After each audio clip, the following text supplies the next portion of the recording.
नमस्कार दोस्तों, आप सभी का स्वागत है आपके अपने ही चैनल सुविचार विद रीना में। गुरु बृहस्पति की कृपा से बढ़े ज्ञान का प्रकाश, जो पूजे सच्चे मन से पाए सुख और समृद्धि का आशीर्वाद। आप सभी पर बृहस्पति देवता का आशीर्वाद सदा बना रहे। बृहस्पति देवता जिन्हें गुरु और ज्ञान का दाता माना जाता है, हम सबके जीवन में विशेष स्थान है। वे हमें सही मार्ग पर चलने की प्रेरणा देते हैं, हमारे मन में सकारात्मकता का संचार करते हैं। बृहस्पति देवता जिनका नाम सुनते ही ज्ञान और विवेक की छवि हमारे सामने आती है, उन्हीं बृहस्पति देवता को आज बृहस्पतिवार के दिन नमन करते हुए हम सब कथा का श्रवण करते हैं। प्रिय श्रोताओं, कथा का शुभारंभ करने से पहले आप सभी यदि अपने जीवन में सभी प्रकार की सुख समृद्धि पाना चाहते हैं तो कमेंट बॉक्स में बृहस्पति देवता की जय जरूर लिखिए, गुरु देवता की जय जरूर लिखिए। बृहस्पति देवता सबकी मनोकामना पूर्ण करने वाले हैं। बृहस्पति देवता को सभी देवी देवताओं का गुरु माना गया है, जो कि किसी भी व्यक्ति को ज्ञान और सौभाग्य का वरदान प्रदान करते हैं। ऐसी मान्यता है कि अगर किसी व्यक्ति पर गुरुदेव बृहस्पति देव की कृपा हो जाए तो उसे जीवन में कभी किसी भी बात की, किसी भी सुख की कोई कमी नहीं रहती।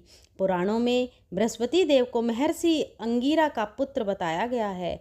मान्यता है कि जब महर्षि अंगिरा की पत्नी को बहुत समय तक कोई संतान नहीं हुई, तब उन्होंने भगवान ब्रह्मा जी से प्रार्थना की। तब ब्रह्मा जी ने उन्हें एक व्रत बताया, जो कि पुंसवन व्रत कहा जाता है।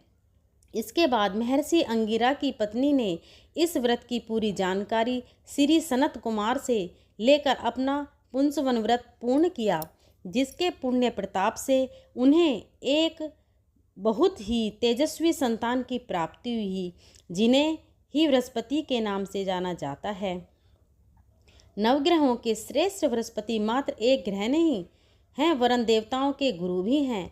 ब्रह्मा जी के मानव पुत्र महर्षि अंगिरा के 3 पुत्र हुए, बृहस्पति, उत और संवर्त। इसमें बृहस्पति सबसे ज्येष्ठ अर्थात बड़े हैं। बृहस्पति अत्यंत सत्व गुणों से युक्त, वाणी, बुद्धि और ज्ञान के अधिष्ठा तथा महान परोपकारी हैं। बृहस्पति देव अपने एक रूप से देव पुरोहितों के रूप में इंद्र सभा, ब्रह्म सभा में विराजमान रहते हैं और दूसरे रूप से ग्रह के रूप में प्रतिष्ठित होकर नक्षत्र मंडल में विराजमान रहते हैं। बृहस्पति देव के देवताओं के गुरु बनने के पीछे एक अत्यंत सुंदर कथा स्कंद पुराण में वर्णित है, जिसके अनुसार एक समय देवगुरु बृहस्पति ने काशी में शिवलिंग की स्थापना कर घोर तपस्या की। तपस्या करते हुए 1000 वर्ष बीत गए। तब महादेव उस शिवलिंग से प्रकट हुए और बृहस्पति जी से कहने लगे, मैं तुम्हारी तपस्या से प्रसन्न हूँ। अपना अभिष्ट वर्मा को अपने सामने उन अत्यंत प्रकाशमान तेजोमय शिव को देखकर बृहस्पति उनकी स्तुति करने लगे कि हे जगन्नाथ, आप त्रिगुण जरा मरण से रहित, उद्धार करने वाले और शरणागत वत्सल हैं। आपके दर्शनों से ही मैं कृत्य हो गया हूँ। मेरी समस्त कामनाएं पूरी हो गई हैं, अतः अब कुछ भी अप्राप्त नहीं रह गया है। बृहस्पति की ऐसी स्तुति सुनकर महादेव ने और भी अधिक प्रसन्न होकर उन्हें अनेक वर दिए और कहा, हे अंगिरस, तुमने बहुत अर्थात बड़ा तप किया है, इसलिए तुम इंद्रदेह, देवों के पालक तथा ग्रहों के पूज्य हो जाओगे और तुम्हारा नाम बृहस्पति होगा। महादेव ने आगे कहा, हे ग्रह शक्ति और विद्वान हो, इसलिए तुम्हारा नाम वाचस्पति भी होगा। जो प्राणी तुम्हारे द्वारा स्थापित इस बृहस्पति सवर लिंग की आराधना करेगा और तुम्हारे द्वारा की गई स्तुति का पाठ करेगा, उसे मनोवांछित फल प्राप्त होगा तथा ग्रह जनित कोई अन्य बाधा उसे पीड़ित नहीं करेगी। इतना कहकर महादेव ने सभी देवताओं को बुलाकर बृहस्पति जी को देवाचार्य तथा देवगुरु के पद पर प्रतिष्ठित कर दिया। बृहस्पतिवार व्रत की पौराणिक कथा के अनुसार प्राचीन काल की बात है, भारतवर्ष में एक राजा राज्य करता था। वह बड़ा प्रतापी और दानी था। वह नित्य प्रति मंदिर में भगवान के शिव दर्शन करने जाता। वह ब्राह्मण और गुरु जी की सेवा किया करता था। उसके द्वारा से कोई भी याचक निराश होकर नहीं लौटता था। वह प्रत्येक गुरुवार को व्रत रखता और पूजन करता था।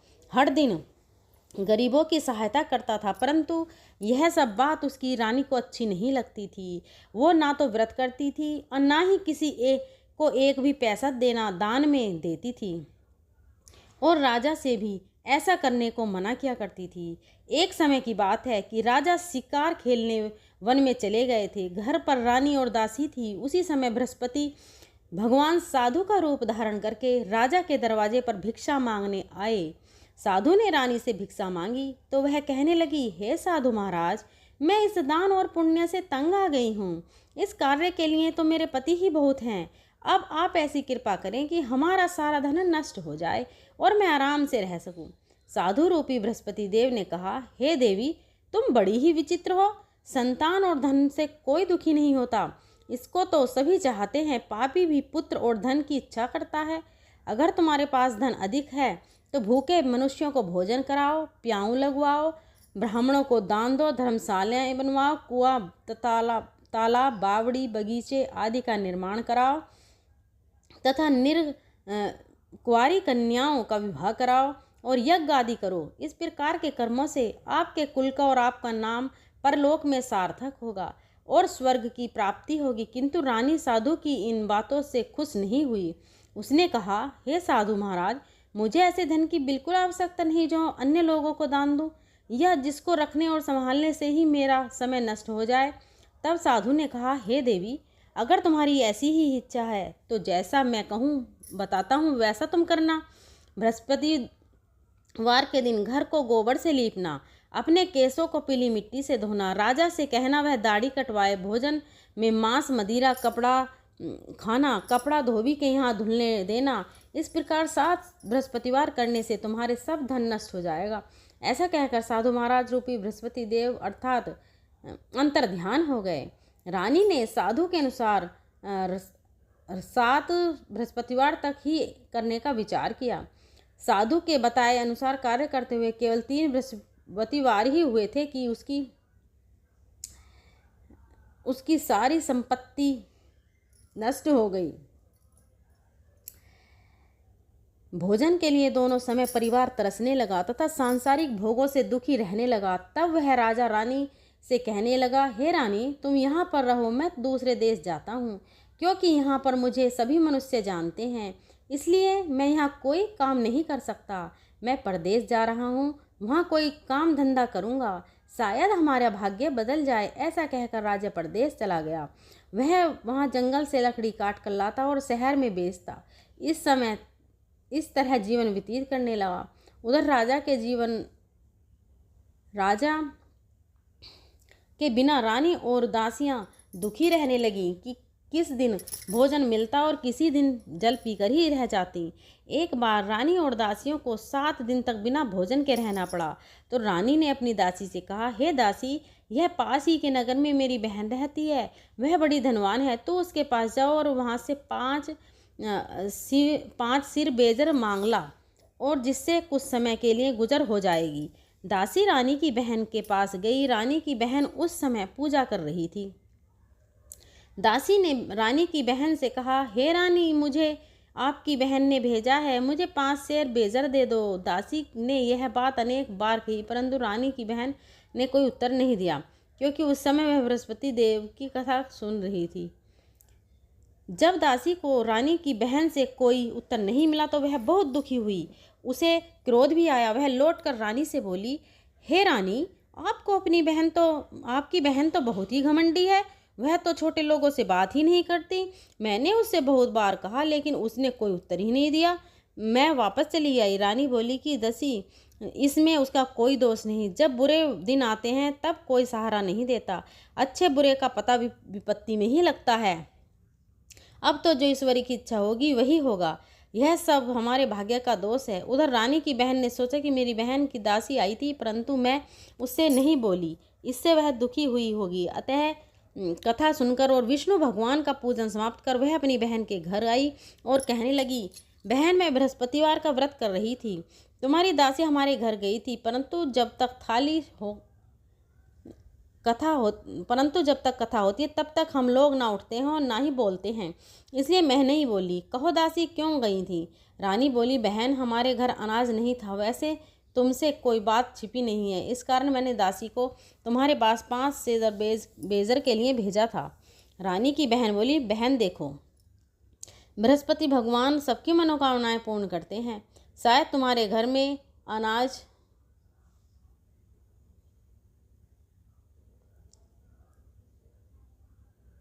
रखा है। यह सुनकर दासी घर के अंदर गई। वह उसे एक घड़ा बेजर का मिल गया। उसे बड़ी हैरानी हुई क्योंकि उसने एक एक बर्तन देख लिया था। उसने बाहर आकर रानी को बताया। दासी अपनी रानी से कहने लगी, हे रानी देखो, वैसे हमको जब अन्न नहीं मिलता तब हम रोज व्रत ही करते हैं। अगर इनसे व्रत की विधि और पूछ ली जाए तो हम क्या करेंगे। दासी के कहने पर रानी ने अपनी बहन से बृहस्पति व्रत के बारे में पूछा। उसकी बहन ने बताया, हे रानी, बृहस्पतिवार को सूर्योदय से पहले उठकर स्नान करके बृहस्पतिवार का व्रत करना चाहिए, लेकिन उस दिन सिर नहीं धोना चाहिए। बृहस्पतिवार के दिन चने की दाल और मुनक्का से विष्णु भगवान का केले के वृक्ष का जड़ से पूजन करें तथा दीपक जलावें। उस दिन एक ही समय भोजन करें। भोजन पीले खाद्य पदार्थ का करें और कथा अनुसार इस प्रकार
प्रकार करने से भगवान प्रसन्न होते हैं। अन्न पुत्र धन देते हैं, मन का पूर्ण करते हैं। व्रत और पूजन की विधि बताकर रानी की बहन अपने घर लौट गई। रानी और दासी दोनों ने निश्चय किया कि बृहस्पति देव भगवान का पूजन जरूर करेंगे। 7 दिन जब बृहस्पतिवार आया तो उन्होंने व्रत रखा। गुड़ साल से जाकर चना और गुड़ बीन लाई तथा उसकी दाल से केले की जड़ तथा विष्णु भगवान का पूजन किया। पीला भोजन कहाँ से आए। दोनों बड़ी दुखी हुई, परंतु उन्होंने व्रत किया था, इस कारण बृहस्पति देव प्रसन्न थे। एक साधारण व्यक्ति के रूप में वे 2 थाली पीला भोजन लेकर आए और दासी को देकर बोले, हे दासी, यह भोजन तुम्हारे और रानी के लिए है, तुम दोनों कर लेना। दासी भोजन पाकर बहुत प्रसन्न हुई और रानी से बोली, रानी जी भोजन कर लो। रानी को भोजन आने के बारे में कुछ नहीं पता था, इसलिए वह दासी से बोली, जा तू ही भोजन कर, क्यों तू व्यर्थ में हमारी हंसी उड़ाती है। तब दासी बोली, रानी, एक व्यक्ति भोजन दे गया है। तब रानी कहने लगी, वो भोजन तेरे लिए ही दे कर गया है, तू ही भोजन कर। दासी ने कहा, वह व्यक्ति हम दोनों के लिए 2 थाली देकर गया है, इसलिए मैं और आप दोनों साथ साथ भोजन करेंगे। फिर दोनों ने गुरु भगवान को नमस्कार कर भोजन किया। उसके बाद से वे प्रत्येक बृहस्पतिवार को गुरु भगवान का व्रत और पूजन करने लगीं। बृहस्पतिवार भगवान की कृपा से उनके पास धन हो गया, परंतु रानी फिर पहले की तरह आलस्य करने लगी। तब दासी बोली, देखो रानी, तुम पहले भी इसी प्रकार आलस्य करती थी। तुम्हें धन रखने में कष्ट होता था, इस कारण सभी धन नष्ट हो गया। अब गुरु भगवान की कृपा से धन मिला है तो तुम्हें फिर आलस्य होता है। बड़ी मुसीबतों के बाद हमने यह धन पाया है, इसलिए हमें दान पुण्य करना चाहिए। तुम भूखे मनुष्यों को भोजन कराओ, प्याऊ लगवाओ, ब्राह्मणों को दान दो, कुआं तालाब बावड़ी आदि का निर्माण कराओ, मंदिर पाठशाला बनवाकर दान दो, कुंवारी कन्याओं का विवाह करवाओ, धन को शुभ कार्यों में खर्च करो, जिससे तुम्हारे कुल का यश बढ़े और स्वर्ग प्राप्त हो और पितर भी प्रसन्न हो। दासी की बात सुनकर रानी ने इसी प्रकार के कर्म करने प्रारंभ कर दिए, जिससे उनका काफ़ी यश फैलने लगा। एक दिन रानी और दासी आपस में विचार करने लगी कि न जाने राजा किस दशा में होंगे, उनकी कोई खोज खबर नहीं है। उन्होंने बृहस्पति देव से प्रार्थना की और तब भगवान ने रात्रि में राजा को स्वप्न में कहा, हे राजा, उठ, तेरी रानी तुझको याद करती है, अब अपने देश को वापस लौट जा। राजा प्रातःकाल उठकर जंगल से लकड़ियां काट करके लाने के लिए जंगल की ओर चल पड़ा। जंगल से गुजरते हुए वह सोचने लगा, रानी की गलती से उसे कितने दुख भोगने पड़े। राजपाट छोड़कर उसे जंगल में रहना पड़ा। जंगल में लकड़ियां काटकर उन्हें बेचकर गुजारा करना पड़ा। उसी समय उस जंगल में बृहस्पति देव एक साधु के रूप में धारण करके आए और राजा के पास आकर बोले, हे लकड़हारे, तुम इस सुनसान जंगल में किस चिंता में बैठे हो, मुझे बतलाओ। यह सुनकर राजा की आंखों में आंसू भर आए और साधु की ओर की न करने वह बोला, साधु को प्रणाम करके वह बोला, प्रभु, आप सब कुछ जानने वाले हैं। ऐसा कहकर राजा ने साधु को अपनी संपूर्ण कथा सुना दी। महात्मा दयालु होते हैं। वे राजा से बोले, हे राजा, तुम्हारी पत्नी ने बृहस्पति देव के प्रति अपराध किया था, जिसके कारण तुम्हारी यह दशा हुई। अब तुम किसी प्रकार की चिंता मत करो, भगवान तुम्हें पहले से ही अधिक धन देंगे। देखो, तुम्हारी पत्नी ने बृहस्पतिवार का व्रत करना प्रारंभ कर दिया है। अब तुम भी बृहस्पतिवार का व्रत करके चने की दाल और गुड़ जल के लोटे में डालकर केले का पूजन करो, फिर कथा कहो, सुनो, भगवान तुम्हारी सब मनोकामना पूर्ण करेगा। साधु को प्रसन्न देखकर राजा बोला, हे प्रभु, मुझे लकड़ी बेचकर इतना पैसा नहीं मिलता जिससे भोजन करने के उपरांत कुछ बचा सकूं, और मैंने रात्रि में अपनी रानी को व्याकुल देखा है। मेरे पास कोई साधन नहीं है जिससे समाचार जान सकूं। फिर मैं बृहस्पति देव की क्या कहानी कहूं, मुझे तो कुछ भी नहीं मालूम है। साधु ने कहा, हे राजा, तुम किसी बात की चिंता मत करो। बृहस्पतिवार के दिन तुम रोजाना की तरह लकड़ियां लेकर शहर में जाओ। तुम्हें रोज से दुगना धन प्राप्त होगा, जिससे तुम भलीभांति भोजन कर लोगे और बृहस्पति देव की पूजा का सामान भी आ जाएगा। बृहस्पतिवार की कथा इस प्रकार है। प्राचीन काल में एक बहुत ही निर्धन ब्राह्मण तथा उसकी कोई संतान नहीं थी। वह नित्य पूजा पाठ करता, परंतु उसकी पत्नी बहुत मलिन के साथ रहती थी। वह ना तो स्नान करती और न किसी देवता का पूजन करती थी। प्रातःकाल उठते ही सबसे पहले भोजन करती, बाद में कोई अन्य कार्य करती। ब्राह्मण देवता बहुत दुखी रहते थे। पत्नी को बहुत समझाते किंतु कोई परिणाम नहीं निकलता। भगवान की कृपा से ब्राह्मण की पत्नी के कन्या उत्पन्न हुई। वह कन्या अपने पिता के घर में बड़ी होने लगी। वह बालिका प्रातः स्नान करके भगवान विष्णु का जप करती। वह बचपन से ही बृहस्पतिवार का व्रत भी करने लगी थी। पूजा पाठ समाप्त कर स्कूल जाती तो अपनी मुट्ठी में जौ भर कर ले जाती और पाठशाला जाने के मार्ग में डालती जाती। वहीं जो सोने के हो जाते तो लौटते समय उनको बीन करके घर लाती। एक दिन वह बालिका सौंप में उस सोने के जौ साफ कर रही थी। तभी उसकी माँ ने देख लिया और कहने लगी, बेटी, सोने के जौ को फटकने के लिए सोने का ही जौ होना चाहिए, सूप होना चाहिए। दूसरे दिन गुरुवार था। उस कन्या ने व्रत रखा और बृहस्पति देव से प्रार्थना करके कहा, हे प्रभु, यदि मैंने सच्चे मन से आपकी पूजा की है तो मुझे सोने का सूप दे दो। बृहस्पति देव ने उसकी प्रार्थना स्वीकार कर ली। रोजाना की तरह वह कन्या जो फैलाती हुई पाठशाला चली गई। पाठशाला से लौटकर जब वह जो बीनने लगी तो बृहस्पति देव की कृपा से उसे सोने का सूप मिला उसे वह घर ले आई और उसमें जौ साफ करने लगी, परंतु उसकी माँ का वही ढंग रहा। एक दिन की बात है, वह कन्या सोने के सूप में जौ साफ कर रही थी। उस समय उस नगर का राजकुमार वहाँ से होकर निकला। इस कन्या के रूप में और सोने के सूप में जौ को साफ करते देखकर वह उस कन्या पर मोहित हो गया। राजमहल आकर वह भोजन तथा जल त्याग कर उदास होकर लेट गया। राजा को जब राजकुमार द्वारा अन्न जल त्यागने का समाचार मिला तो अपने मंत्रियों के साथ वह अपने पुत्र के पास आए और बोले, बेटा, तुम्हें किस बात का दुख है, कष्ट है? किसी ने अपमान किया है अथवा कोई और कारण है? मुझे बताओ, मैं वही करूंगा जिससे तुम्हारी प्रसन्नता हो। तब राजकुमार ने अपने पिता की बातें सुनी और बोला, मुझे आपकी कृपा से किसी बात का दुख नहीं है। किसी ने मेरा अपमान नहीं किया है, परंतु मैं उस लड़की के साथ विवाह करना चाहता हूँ जो सोने के सूप में जौ साफ कर रही थी। यह सुनकर राजा आश्चर्य में पड़ गया और बोला, हे बेटा, इस तरह की कन्या का पता तुम ही लगाओ, मैं उसके साथ तुम्हारा विवाह अवश्य कर दूंगा। राजकुमार ने राजा को उस लड़की के घर के पता बतलाया। मंत्री उस लड़की के घर गया और राजा का आदेश ब्राह्मण को सुनाया। कुछ दिन बाद ब्राह्मण की कन्या का विवाह राजकुमार के साथ संपन्न हो गया। कन्या के घर से जाते ही उस ब्राह्मण देवता के घर पहले की तरह गरीबी वास हो गया। अब भोजन के लिए भी अन्न बड़ी मुश्किल से मिलता था।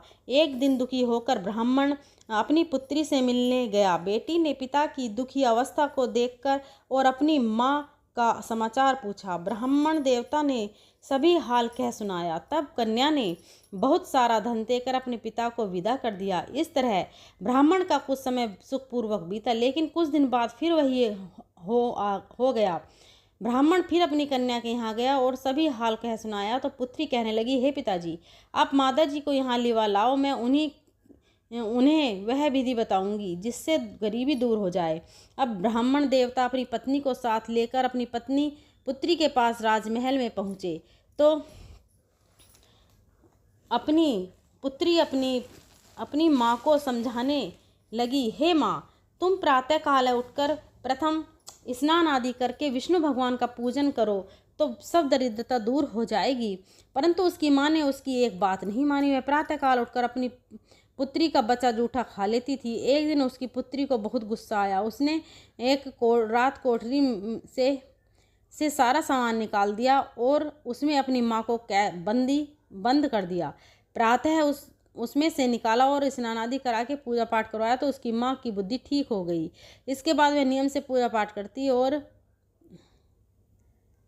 प्रत्येक बृहस्पतिवार को व्रत करने लगी। इस व्रत के पुण्य प्रभाव से उसकी माँ भी बहुत धनवान हो गई और बृहस्पति देवता के प्रभाव से स्वर्ग को गई। वह ब्राह्मण भी सुख पूर्वक इस लोक का सुख भोग कर स्वर्ग के प्राप्त हुए। इस तरह यह कहानी साधु महाराज वहाँ से लोप हो गए। धीरे धीरे समय बीतने लगा। फिर बृहस्पतिवार का दिन आया। राजा जंगल से लकड़ी काटकर किसी शहर में बेचने गए। उस दिन और दिनों से अधिक धन मिला। राजा ने चना गुड़ आदि लाकर बृहस्पतिवार व्रत पूजन किया। उस दिन से उसके सभी क्लेश दूर हुए। परंतु जब अगला गुरुवार का दिन आया तो वह बृहस्पतिवार का व्रत करना भूल गया। इस कारण बृहस्पति देव भगवान नाराज हो गए। उस पर नगर के राजा ने विशाल यज्ञ का आयोजन किया था। अपने समस्त राज्य में घोषणा करवा दी कि कोई भी मनुष्य अपने घर में भोजन ना बनाए। समस्त जनता मेरे यहाँ भोजन करने आए। इस आज्ञा को जो न मानेगा उसको फांसी की सजा दी जाएगी। राजा की आज्ञा अनुसार राज्य के सभी निवासी राजा के भोज में सम्मिलित हुए। लेकिन लकड़हारा कुछ देर से पहुंचा, लेकिन राजा उसको अपने साथ महल में ले गए। जब राजा लकड़हारे को भोजन करा रहे थे तो रानी की दृष्टि उस खोटी पर पड़ी जिस पर उसका हार टंगा हुआ था। उसे हार खोटी पर लटका दिखाई नहीं दिया। रानी को निश्चय हो गया कि मेरा हार उस लकड़हारे ने चुरा लिया है। उसी समय सैनिक बुलवाकर उसको कैद खाने में डलवा दिया। जब लकड़हारा कारागार में पड़ गया तो वह बहुत दुखी होकर विचार करने लगा कि न जाने कौन से पूर्व जन्म के कर्म मुझे यह भुगतने पड़ रहे हैं। और उसी साधु का याद करने लगा जो जंगल में मिला था। तत्काल बृहस्पति देव साधु के रूप में प्रकट हो गए और उसकी दशा को देखकर कहने लगे, अरे मूर्ख, तूने बृहस्पति देवता की कथा नहीं की, इस कारण तुझे दुख प्राप्त हुआ है। अब चिंता मत कर, बृहस्पति देववार के दिन कारागार के दरवाजे पर 4 पैसे पड़े मिलेंगे, उनसे तू बृहस्पति देव की पूजा करना तो तेरे सभी कष्ट दूर हो जाएंगे। अगले बृहस्पतिवार उसे कारागार के द्वार पर 4 पैसे पड़े मिले तो राजा ने पूजा का सामान मंगवाकर कथा और कही और प्रसाद बांटा। उसी रात्रि को बृहस्पति देव ने उस नगर के राजा को स्वप्न में कहा, हे राजा, तूने जिस आदमी को कारागार में बंद कर दिया है वह निर्दोष है, वह राजा उसे छोड़ देना, रानी का हार उसी खूंटी पर लटका हुआ है, अगर तू ऐसा नहीं करेगा तो मैं तेरे राज्य को नष्ट कर दूंगा। राजा प्रातःकाल उठा और खूंटी पर हार टंगा देखकर लकड़हारे को बुलाकर क्षमा मांगी तथा राजा के योग्य सुंदर वस्त्र आभूषण भेंट कर उसे विदा कर दिया।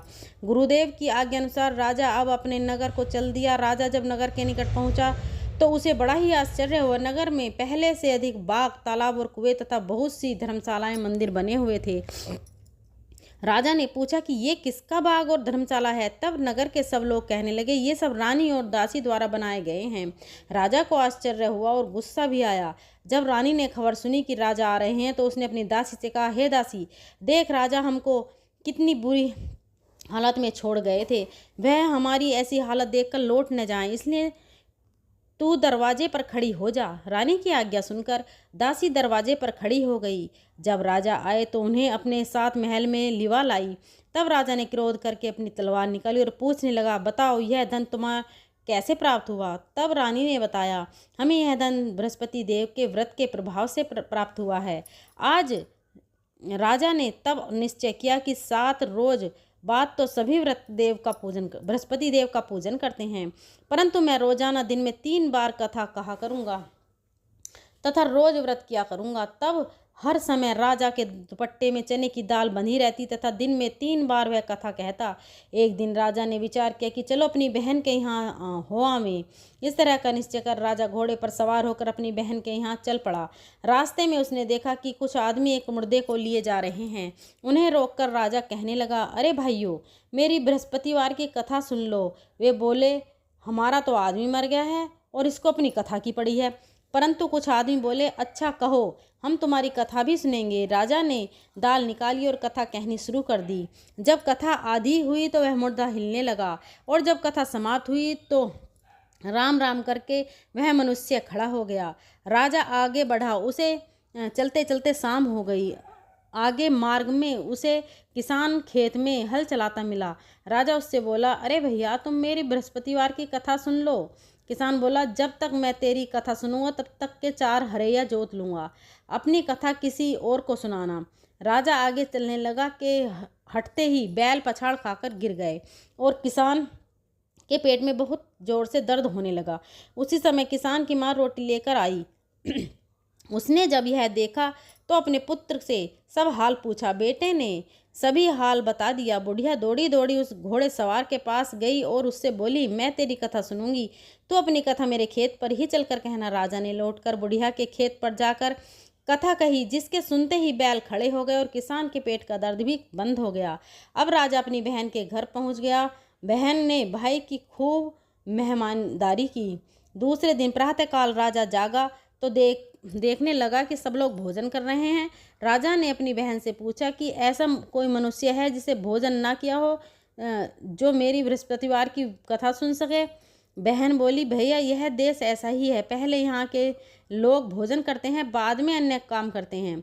अगर पड़ोस में कोई हो तो देख कर आती हूँ। ऐसा कहकर बहन देखने चली, परंतु उसे कोई भी ऐसा व्यक्ति नहीं मिला जिसने भोजन नहीं किया हो। फिर एक कुम्हार के घर गई, जिसका बड़ा लड़का बीमार था। उसे पता चला कि उसके यहाँ 3 दिन से किसी ने भोजन नहीं किया है। रानी ने अपने भाई की कथा सुनाने के लिए कुम्हार से कहा तो वह तैयार हो गया। तब राजा ने जाकर बृहस्पति की कथा कही, जिसको सुनकर उसका लड़का ठीक हो गया। अब तो राजा की प्रशंसा होने लगी। एक दिन राजा ने अपनी बहन से कहा, हे बहन, अब मैं अपने घर जाऊंगा, तुम भी तैयार हो जाओ। राजा की बहन ने अपनी सास से अपने भाई के साथ जाने की आज्ञा मांगी तो सास बोली, चली जा, परंतु अपने लड़कों को मत ले जाना, क्योंकि तेरे भाई के कोई संतान नहीं है। बहन ने अपने भाई से कहा, भैया मैं तो चलूंगी, परंतु कोई बालक नहीं जाएगा। राजा ने कहा, जब कोई बालक नहीं चलेगा तो तुम भी क्या जाकर करोगी। फिर दुखी मन से राजा अपने नगर को लौट आए। राजा ने अपनी रानी से कहा, हम निसंतान हैं, इसलिए हमारे घर आना कोई पसंद नहीं करता। हम निर्वंश राजा हैं। ऐसा कहकर वह बिना भोजन आदि किए से सैया पर लेट गए। रानी बोली, हे बृहस्पति भगवान, हमें सब कुछ दिया है, वे हमें संतान भी अवश्य देंगे। उसी रात बृहस्पति देव ने राजा को स्वप्न में कहा, हे राजा उठ, सभी सोच त्याग दे, तेरी रानी गर्भ से है। राजा को यह जानकर बड़ी प्रसन्नता हुई। 9वें महीने रानी के गर्भ से एक सुंदर पुत्र पैदा हुआ। जब रानी की बहन ने यह शुभ समाचार सुना तो वह बहुत खुश हुई तथा बधाई लेकर अपने भाई के यहाँ आई। तभी रानी ने कहा, घोड़ा चढ़कर तो नहीं आई, गधा चढ़ी आई। राजा की बहन बोली, भाई मैं इस प्रकार ना कहती तो तुम्हें संतान कैसे मिलती। बृहस्पति देव ऐसे ही हैं, जिसके मन में जो कामना रहती है सभी को पूर्ण करते हैं। जो सद्भावना पूर्वक बृहस्पति का व्रत करता है और कथा पढ़ता तथा कथा सुनता है, दूसरों को सुनाता है, बृहस्पति देव उसकी सभी मनोकामनाएं पूर्ण करते हैं। बृहस्पति देव उनकी सदैव रक्षा करते हैं। जो संसार में सद्भावना और सच्चे मन से बृहस्पति देव का पूजन करते हैं, उनकी सभी मनोकामनाएं उसी प्रकार पूर्ण होती हैं जैसे रानी और राजा ने बृहस्पति देव की कथा का गुणगान किया। उनकी सभी इच्छाएं बृहस्पति देव के पूर्ण की। मनुष्य को हृदय से उनका मनन करते हुए जयकार करनी चाहिए। प्रेम से बोलिए, बृहस्पति देवता की जय। यह थी बृहस्पतिवार व्रत कथा। अब सुनिए आरती। ओम जय बृहस्पति देवा, स्वामी जय बृहस्पति देवा। छिन्न छिन्न भोग लगाऊं, कदली फल मेवा। ओम जय बृहस्पति देवा। तुम पूर्ण परमात्मा, तुम अंतर्यामी, स्वामी तुम अंतर्यामी। जगत पिता जगदीश्वर, जगत पिता जगदीश्वर, तुम सबके स्वामी। ओम जय बृहस्पति देवा। चरणामृत निज निर्मल, सब पातक हरता, स्वामी सब तक हरता। सकल मनोरथ दायक, सकल मनोरथ दायक, कृपा करो भरता। ओम जय बृहस्पति देवा। तन मन धन अर्पण कर, जो जन शरण पड़े, स्वामी जो जन शरण पड़े। प्रभु प्रकट तब होकर, प्रकट तब होकर द्वार खड़े। ओम जय बृहस्पति देवा।